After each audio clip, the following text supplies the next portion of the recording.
And regarding the hostages, it was a bittersweet weekend for Israelis when they learned that the dead bodies of 4 hostages had been recovered during an IDF operation in Gaza. The operation was based on IDF intelligence from the Shin Bet, Israel's security agency.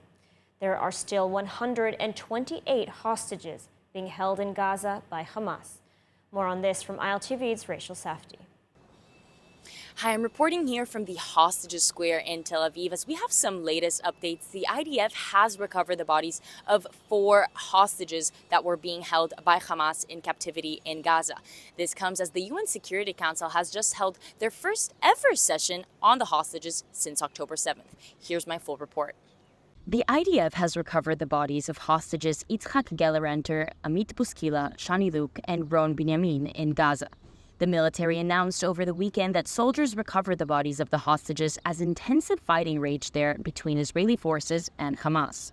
Until recently, both Gellerenter and Buskila were presumed to be alive, while Luke was confirmed dead in late October after a piece of her skull was identified following widely shared footage of terrorists kidnapping her. Nisim Luke, Shani Luke's father, told Channel 12 News that while the announcement of the IDF recovering her body was difficult, it was also long awaited, as he had been officially informed over 6 months ago of Shani's death. The families of Gellerenter and Buskila, however, stated they are grappling with difficult feelings in the wake of the news after holding out hope for months that their loved ones would return alive. For the first time since October 7th, the UN Security Council convened a meeting solely focused on the hostages held by Hamas.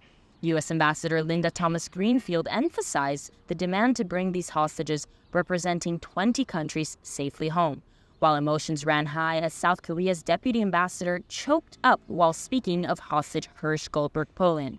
Israeli Ambassador Gilad Erdan said, "The hostages are the most urgent and critical humanitarian issue that the Council must focus on." The UN Special Representative on Sexual Violence in Conflict was supposed to attend the hearing but withdrew days in advance, reportedly not due to scheduling issues but due to political pressure, as her office faced criticism for not prioritizing the plight of Israeli hostages over Palestinians. And in a rally in Tel Aviv's Hostage Square, Etin Golan, who represented Israel at this year's Eurovision Song Contest, sang the original version of the song October Rain, after the European Broadcasting Union disqualified the song for having political messaging. She sang the original lyrics for Israelis. Some 128 hostages remain in Gaza.